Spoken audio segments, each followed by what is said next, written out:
Morning my dear students. आज मैं आनंद sir आपके बीच में लेके आया हूं ऑर्गेनिक केमिस्ट्री का एक टॉपिक है ईथर। और आज हम लोग ईथर जो टॉपिक है उसमें जानेंगे उसके फंक्शनल ग्रुप के बारे में, उसका जनरल फार्मूला के बारे में, और ईथर का जो टाइप है on the basis of structure, symmetrical और अनसिमेट्रिकल ईथर के बारे में, और नोमेनक्लेचर के बारे में जानेंगे, IPSC nomenclature and common nomenclature. आज का ये टॉपिक में इतना ही आपको बताया जाएगा। यह क्लास जो है ईथर का क्लास उन बच्चों के लिए है जो क्लास 9 से 12 में पढ़ते हैं और जो आईआईटी और नीट की तैयारी करते हैं और या एग्जामिनेशन देंगे, तो उनके लिए इम्पोर्टेंट है। हम लोग का नोमेनक्लेचर ऑफ ईथर। ईथर एक ऑर्गेनिक कंपाउंड है। ईथर क्या है? एक ऑर्गेनिक कंपाउंड है। और ईथर का जो है ऑर्गेनिक कंपाउंड है, इसका फंक्शनल ग्रुप कोई पूछेगा आपसे, what is the functional group, what is the reactive part of the ether, तो फंक्शनल ग्रुप जो ईथर का होता है वह O होता है। ठीक है। और सिर्फ ईथर का फंक्शनल ग्रुप O होता है, लेकिन O कहने से ईथर नहीं हो जाएगा। इसका अटैचमेंट की बात करते हैं। अटैचमेंट मतलब ये ईथर के जो बॉन्ड फ्री है, ईथर जो डाइवैलेंट है, वह आपका इसके बगल में क्या रहेगा। आप मान लिया जाए ईथर को कर दिए, अगर यहाँ पर हम लोग क्या करें, अटैचमेंट अगर हम इसको H से कर देंगे, इधर भी H कर देंगे, तब तो हम लोग का ये वाटर हो जाएगा, वाटर हो जाएगा। और अगर हम एक तरफ मान लेते हैं कार्बन कर देते हैं, एक तरफ H कर देते हैं, और तो ये आपका यह भी ईथर नहीं होगा, ये आपका अल्कोहल हो जाएगा, यह आपका अल्कोहल हो जाएगा। सिमिलरली तो ये ईथर होने के लिए वो तो होना ही होना है, वो तो होगा ही होगा, लेकिन इसका अटैचमेंट भी इंपॉर्टेंट है। ये जो जुड़ा हुआ रहेगा वो जो है वो हमेशा जुड़ा रहना चाहिए सिंगल बॉन्डेड कार्बन से, मतलब कि सैचुरेटेड कार्बन से। वो जो जुड़ा होना चाहिए दोनों तरफ sp3 हाइब्रिडाइज्ड कार्बन से sp3 हाइब्रिडाइज्ड कार्बन से, क्योंकि जो सिंगल बॉन्डेड कार्बन होता है उसका हाइब्रिडाइजेशन कितना होता है? sp3 होता है। ठीक है। फिर आपका ईथर होने के लिए ठीक है फंक्शनल ग्रुप O है, लेकिन इसका अटैचमेंट भी बहुत जरूरी है। इसका अटैचमेंट ये सिंगल बॉन्डेड जो डाइवैलेंट है, यहाँ पर ये जो होगा अटैचमेंट इसका सिंगल बॉन्डेड कार्बन से होगा। अगर यहाँ हाइड्रोजन दे देते हैं ये आप, तब तो इसको ये वाटर हो जाएगा, इट इज नॉट ईथर। अगर ओनली खाली हम ऑक्सीजन को देखते हैं तो कैसे बोल देंगे? नहीं, आप ऑक्सीजन किससे जुड़ा हुआ उसका अटैचमेंट भी देखना है कि उसके अगल बगल क्या है। उसके अगल बगल जो होगा sp3 हाइब्रिडाइज्ड वाले क्या होंगे? सिंगल बॉन्डेड कार्बन होंगे, तभी उसको ईथर कहेंगे, अन्यथा हम लोग उसको क्या कहेंगे कि वो ईथर नहीं है। ओके, इस तरह ये बात हो गई ईथर का फंक्शनल ग्रुप का, ईथर का अटैचमेंट का। अब हम लोग बात करते हैं ईथर का general formula. General formula of ether. Ether का जो है जनरल फार्मूला क्या होता है? जनरल फार्मूला ऑफ ईथर तो बहुत बच्चे भूल जाते हैं, याद करते हैं कि जनरल फार्मूला क्या होगा। उसको याद नहीं करना है, उसको थोड़ा सा समझ लेना है। सारा ऑर्गेनिक कंपाउंड का जनरल फार्मूला आपको पता चल जाएगा। जैसे O तो ईथर हो गया, डाइवैलेंट हो गया। इसका अटैचमेंट जो होता है कि अगल बगल कैसा होता है? सिंगल बॉन्डेड होता है। ठीक है, मतलब ये सैचुरेटेड कार्बन के बीच में ऑक्सीजन आ जाता है, तब इसको हम लोग ईथर कहते हैं। ओके, अब हम लोग बात करते हैं जनरल फार्मूला। जनरल फार्मूला याद करते हैं लोग, है ना, लेकिन रटना नहीं है, यहाँ थोड़ा सा ट्रिकी हो जाना है। देखिए सैचुरेटेड बॉन्डेड कार्बन से जुड़ा हुआ है, तो इसका जनरल फार्मूला जो एल्केन का होगा, जो एल्केन का होगा जनरल फार्मूला, उसमें एल्केन रिप्रेजेंट करेगा हाइड्रोकार्बन को।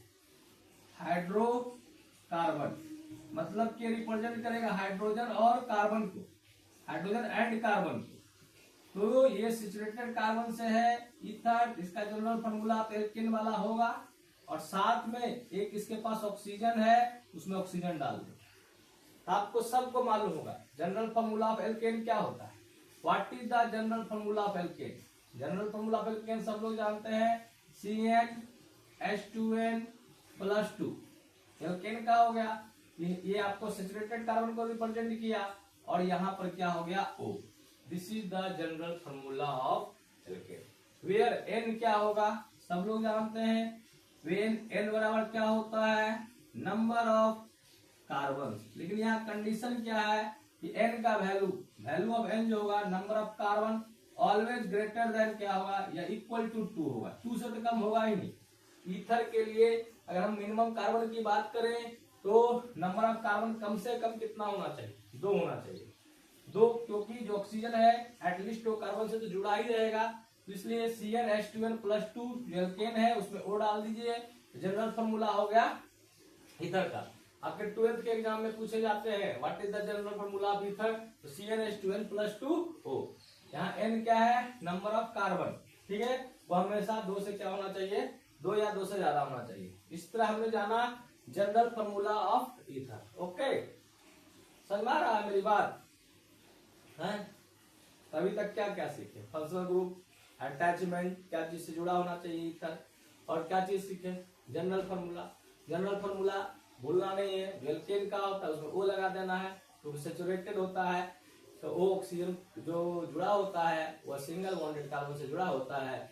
Therefore general formula should be CnH2n+2O। Okay, यहां तक हो गया हम लोग का। अब बात करते हैं टाइप्स ऑफ ईथर, ठीक नहीं, हम लोग बात करते हैं ईथर के टाइप्स की बात करते हैं, टाइप्स ऑफ ईथर की बात करते हैं।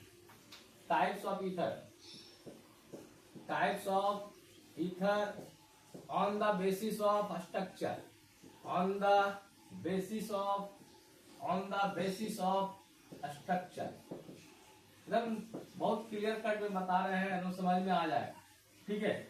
स्ट्रक्चर के बेसिस पर ईथर जो होता है या 2 टाइप का होता है। On the basis of structure there are 2 types of ether, one is called symmetrical ether and another is called unsymmetrical ether, unsymmetrical ether। तो ईथर जो है आपको क्लासिफाई किए हैं 2 टाइप में, on the basis of structure. Symmetrical, what is the meaning of symmetrical, इसको समझना है। सिमेट्रिकल होता क्या है, if you divide anything in 2 parts, equal 2 parts, symmetrical मतलब होता ही है इक्वल 2 पार्ट्स, 50-50। 50-50 में क्या कर दोगे, उसको डिवाइड कर दो, 50% 50%, उसी को सिमेट्रिकल कहते हैं।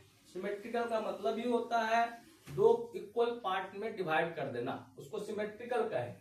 Ether on the basis of structure 2 तरह का होता है, एक सिमेट्रिकल ईथर और एक अनसिमेट्रिकल। जब सिमेट्रिकल जान गए तो हम लोग अनसिमेट्रिकल भी जान जाएंगे। अगर दिन है तो रात है, सिमेट्रिकल है तो अनसिमेट्रिकल है।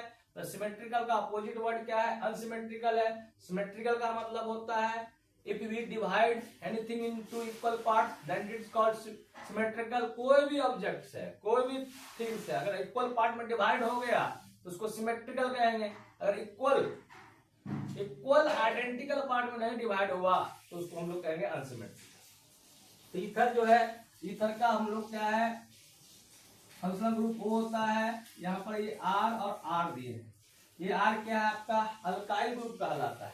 वेयर R इज क्या कहलाता है, वेयर R जो है आपका कौन सा ग्रुप है, हाइड्रोकार्बन जो है एल्केन से जो हाइड्रोजन हट जाता है तो उसको हम लोग कहते हैं अल्काइल ग्रुप। तो अल्काइल है, कौन अल्काइल है, R। और इधर वाला R, इधर वाला R, उसका जो एकदम स्ट्रक्चर जो होगा, उसका नंबर ऑफ कार्बन जो होगा सेम होगा। If R equal to R then it is called symmetrical ether. ठीक है, समझ में आ रहा है, सिमेट्रिकल ईथर समझ में आ रहा है? फॉर एग्जांपल आप सिमेट्रिकल को समझिए, सिमेट्रिकल ईथर को देख लीजिए, CH3OCH, ठीक है, CH2CH3। अब कैसे भी लिखेंगे उससे कोई मतलब नहीं है। यहाँ भी ये ग्रुप है, इधर भी ये ग्रुप है, ये अभी क्या है, सिमेट्रिकल ईथर।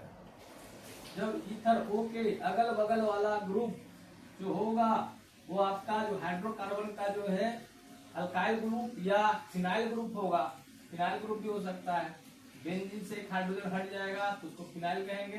ये फिनाइल ग्रुप या ईथर भी क्या है, आइडेंटिकल। लेकिन अगर ऐसा हो जाए कि अगर O का जो पार्ट है आपका O, इसके इधर R मान लो और इधर मान लो R डैश, ठीक है। R जो हो सकता है, क्या हो सकता है, अल्काइल ग्रुप हो सकता है, या क्या हो सकता है, एरोमेटिक कंपाउंड वाला एराइल ग्रुप हो सकता है, ठीक है, नहीं फिनाइल ग्रुप हो सकता है। लेकिन यहाँ R अल्काइल ग्रुप या एराइल ग्रुप हो सकता है, या R डैश भी हो सकता है, अल्काइल ग्रुप या एराइल ग्रुप। लेकिन यहाँ पर R नॉट इक्वल टू होगा R डैश। अगर ऐसा हो जाए कि R नॉट इक्वल टू क्या हो जाए, R डैश, है ना। If R not equal to R dash then it is known as unsymmetrical ether. तब उसको क्या कहेंगे हम लोग, अनसिमेट्रिकल ईथर कहेंगे। Okay, if R not equal to R dash then we can call it unsymmetrical ether. For example मान लिया जाए, सपोज दैट आपके पास ये देख लीजिए CH3O, इधर दे दीजिए C2H5। ये मिथाइल ग्रुप है, ये इथाइल ग्रुप है, एक कार्बन का ग्रुप है, एक दो कार्बन का ग्रुप है, इसलिए इसको क्या कहेंगे, अनसिमेट्रिकल। क्या कहेंगे हम लोग, अनसिमेट्रिकल ईथर। बस अब इतना जानना है, अनसिमेट्रिकल ईथर कहेंगे। मान लेते हैं इधर क्या है, फिनाइल ग्रुप है, इधर आपका क्या है, इथाइल ग्रुप है, ये आपका क्या है, यह भी क्या है, अनसिमेट्रिकल ईथर है। तो इस तरह हमने देखा स्ट्रक्चर के आधार पर, on the basis of structure there are two types of ether, one is known as symmetrical ether and another is known as unsymmetrical ether. एकदम क्लियर है, आप इसको तो समझ लिए। सिमेट्रिकल का मतलब होता है जब ऑक्सीजन को बीच से हम लोग क्या करें, उसमें से एक इमेजिनरी लाइन खींचे तो वो दो इक्वल पार्ट में बढ़ जाए, है कि नहीं, इक्वल पार्ट में बढ़ जाएगा। इधर का ग्रुप है, लेफ्ट साइड का ग्रुप है, राइट साइड का ग्रुप है, सेम हो जाएगा, इसको सिमेट्रिकल कहेंगे, है कि नहीं। लेफ्ट और राइट का जो ग्रुप है सेम हो जाएगा, सिमेट्रिकल कहेंगे। अदरवाइज उसको हम लोग क्या कर देंगे, अनसिमेट्रिकल कर देंगे। ये ऑर्गेनिक जो है, ऑर्गेनिक केमिस्ट्री बहुत बच्चों को समझ में नहीं आता है। कारण क्या होता है, कहीं ना कहीं उसके बेसिक कमजोर होते हैं। ऑर्गेनिक का कंटिन्यूटी जरूरी है, नोमेनक्लेचर पढ़ना है, रिएक्शन मेथड पढ़ना है, आइसोमरेज पढ़ना है, तब रिएक्शन आपको समझ में आएगा। तो यहाँ पर अभी जो है ईथर का हम लोग जो बेसिक बात कर रहे हैं, फंक्शनल ग्रुप बात किया, अटैचमेंट की बात की, जनरल फार्मूला की बात की, और on the basis of structure, on the basis of appearance, there are two types of ether, one is known as symmetrical ether and another is known as unsymmetrical ether. If oxygen contain two equal, if ether is divided into two equal parts, then it is known as symmetrical. If ether is not divided into two equal parts, then it is known as unsymmetrical. Okay? यहाँ तक समझ में आ गया होगा। अब हम लोग बात करते हैं नोमेनक्लेचर की बात करते हैं। नोमेनक्लेचर की बात करते हैं। Naming of organic compound is called nomenclature. हमारा जो नोमेनक्लेचर है वो ईथर का नोमेनक्लेचर भी होगा। नोमेनक्लेचर में हम लोग करेंगे भी IPSC nomenclature, IPSC nomenclature of ether, IPSC nomenclature of ether, ether का आईपीएससी नोमेनक्लेचर, ठीक है। ईथर का आईपीएससी नोमेनक्लेचर की बात करते हैं हम लोग।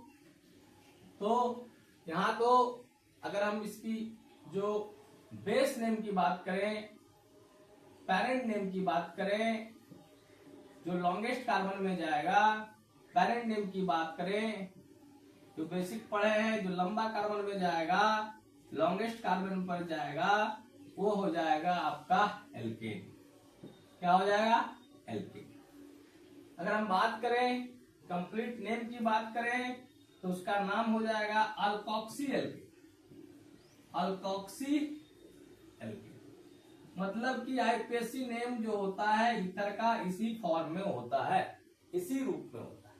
क्या होता है, what is the IUPAC name. What is the form of IUPAC name of ether? The name should be in form of alkoxyalkane. alkoxyalkane के फॉर्म में होता है.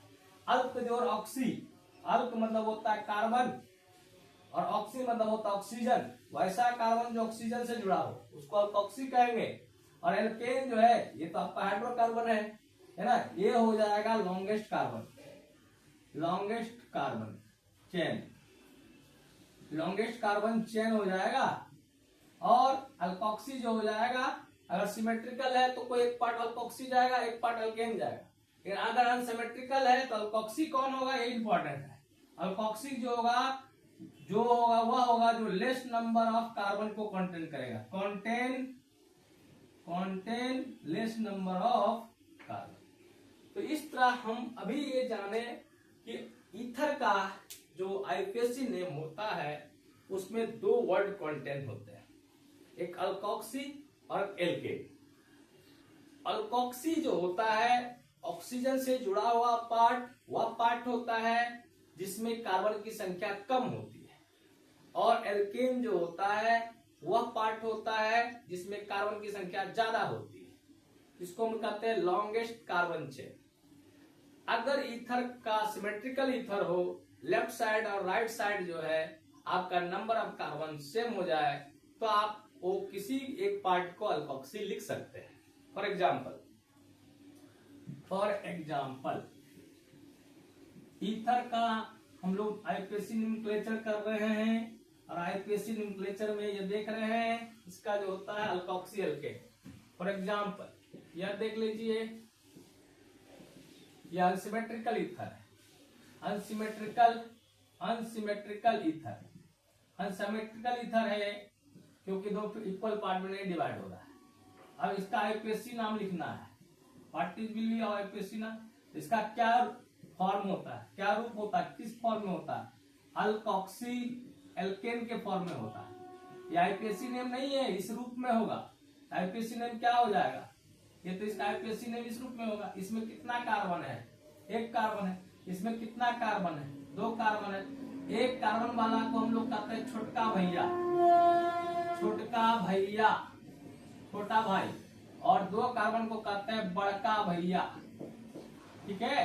तो छोटका भैया जो है अल्कोक्सी में जाएगा, छोटका भैया अल्कोक्सी में जाएगा. एक कार्बन का जो है ऑक्सीजन के साथ किस में जाएगा, मिथॉक्सी में जाएगा, मिथॉक्सी. और दो कार्बन वाला जो ज्यादा कार्बन वाला है वह एल्केन में जाएगा. मतलब क्या हो जाएगा, दो कार्बन का क्या होता है एल्केन, इथेन होता है. दो कार्बन का क्या होता है एल्केन, इथेन होता है. और एग्जांपल ले सकते हैं, मान लेते हैं आपका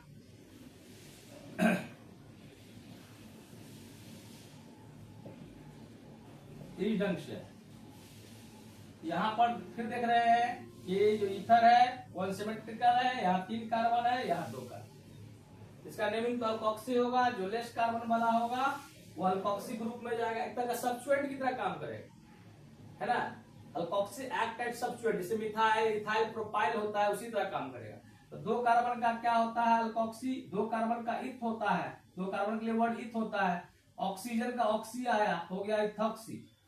और 1 2 3 कार्बन का क्या होगा, स्ट्रेट चेन में है तो 3 कार्बन का क्या हो जाएगा, propane. Okay, do you understand. क्या समझ में आ रहा है आपको. अब अगला हम लोग बात करते हैं, अगर इस तरह का सिचुएशन आपको लगता होगा कि सर अगर ऐसा हो जाए तो क्या करेंगे. मान लिया जाए CH3 है, O है, आपका CH2, CH3, CH3. अगर इस तरह का रहेगा तब क्या करेंगे. बस सिंपल है.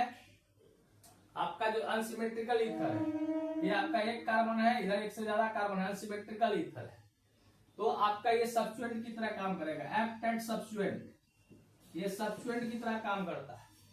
और सब्स्टिट्यूएंट की तरह काम करेगा तो इसका नाम जो हो जाएगा, ये किस में जाएगा, अल्कोक्सी में जाएगा. किस में जाएगा, अल्कोक्सी में. It goes into alkoxy. मतलब ये वाला पार्ट किस में जाएगा, मिथॉक्सी में जाएगा.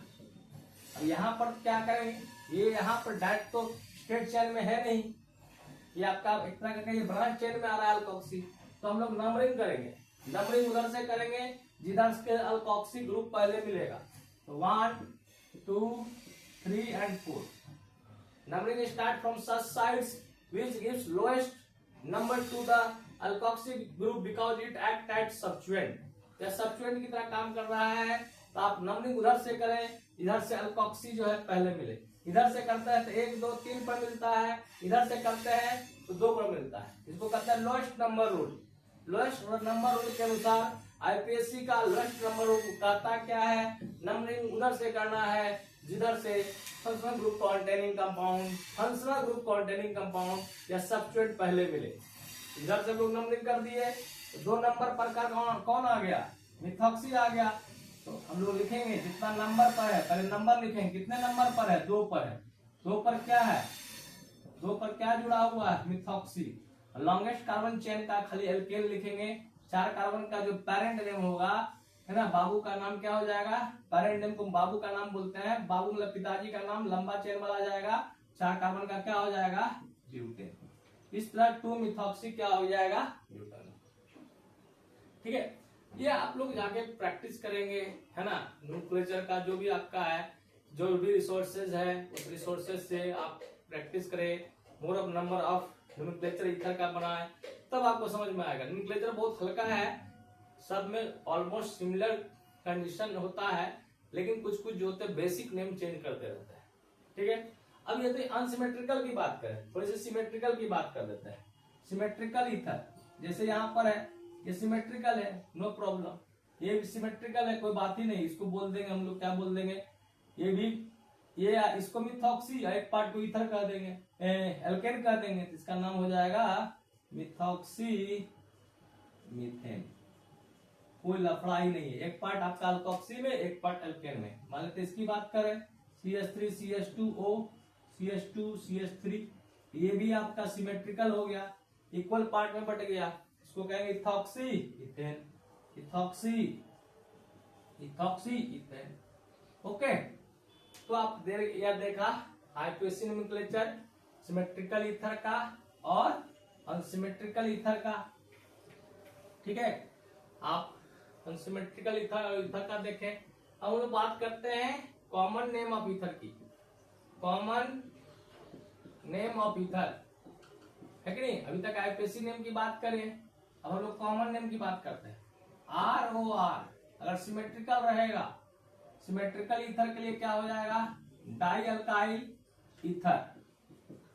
ठीक है, लेकिन अगर ROR' रहेगा, मतलब R not equal to R', अगर R जो है बराबर नहीं होगा R' के, तब क्या करेंगे, जो है तो नाम हो जाएगा अल्काइल, अल्काइल डैश ईथर। और ये जो अल्काइल होगा in alphabetical order, alphabetical order, जो ABCD में पहले आएगा उसको पहले लिखना है, जो बाद में आएगा उसको बाद में लिखेंगे। एकदम क्लियर कट है। अल्फाबेटिकल मतलब कि जिस तरह घर में क्या होता है, बड़े भैया का शादी पहले होता है, छोटे भाई का बाद में, उसी तरह अल्फाबेटिकल ऑर्डर का क्या में क्या होता है, जो भी सीढ़ी में पहले आता है उसको पहले लिखते हैं, जो बाद में आता है बाद में लिखते हैं। फॉर एग्जाम्पल जैसे सिमेट्रिकल के लिए देखिए, कॉमन नेम की बात करते हैं। कॉमन नेम क्या होता है, लिमिटेड होता है, 5 या 6 कार्बन तक ही कॉमन नेम में पढ़ना हम लोग को। इसका नाम कॉमन नेम पूछेगा, ये भी मिथाइल, ये भी मिथाइल, सिमेट्रिकल, 2 के लिए डाई लगाते हैं, मिथाइल है तो मिथाइल लिख देंगे, और ईथर, ईथर लगेगा वर्ड। ठीक है, डाई अल्काइल ईथर के फॉर्मेट में हुआ, डाई मिथाइल ईथर। सिमिलरली यहाँ पर देखिए CH3 CH2O CH2 CH3 है, ये आपका इथाइल ग्रुप है, ये भी इथाइल ग्रुप है, इधर भी इथाइल इधर भी इथाइल, सिमेट्रिकल है। और हमको कॉमन नेम लिखना है तो हो जाएगा डाई, 2 कार्बन के लिए हो जाएगा इथाइल, और इंड में लगा देना है ईथर, ईथर लगा देना। ओके ओके, अगर अनसिमेट्रिकल की बात करें, अनसिमेट्रिकल की बात करें, अनसिमेट्रिकल ईथर हो जाए, मान लिया जाए suppose that example, simple example है ये सब, CH3O C2H5, ये 2 कार्बन, इधर 1 कार्बन, अनसिमेट्रिकल ईथर, इसका नाम अल्काइल ग्रुप में 2 कार्बन का क्या होता है, इथाइल होता है, ये 1 कार्बन का क्या होता है, मिथाइल होता है। ओके, ABCD में पहले E आता है, M बाद में आता है, अल्फाबेटिकल ऑर्डर में जो पहले आता है वो नियम है, रूल है, उसको पहले लिखना है। तो क्या हो जाएगा, इथाइल, मिथाइल, और ओ के लिए क्या हो जाएगा, सिंपली ईथर। ठीक है, ओके। तो इस तरह आज हमने जाना ईथर का जो था functional group, attachment, general formula, आईपीएससी नेम अल्कोक्सी एल्केन के रूप में होता है। अल्कोक्सी छोटका पार्ट होता है, एल्केन बड़ा पार्ट होता है। और कॉमन नेम जो ईथर का दो तरह से लिखा जाता है, सिमेट्रिकल के लिए होता है डाई अल्काइल ईथर के रूप में, और अनसिमेट्रिकल के लिए होता है आपका, अनसिमेट्रिकल के लिए क्या होता है, अल्काइल, अल्काइल डैश ईथर के फॉर्म में, यानी कि अल्फाबेटिकल ऑर्डर में लिखा जाता है। ठीक है, ओके। अल्कोक्सी को हमको सब्स्टिट्यूट की तरह लेना है।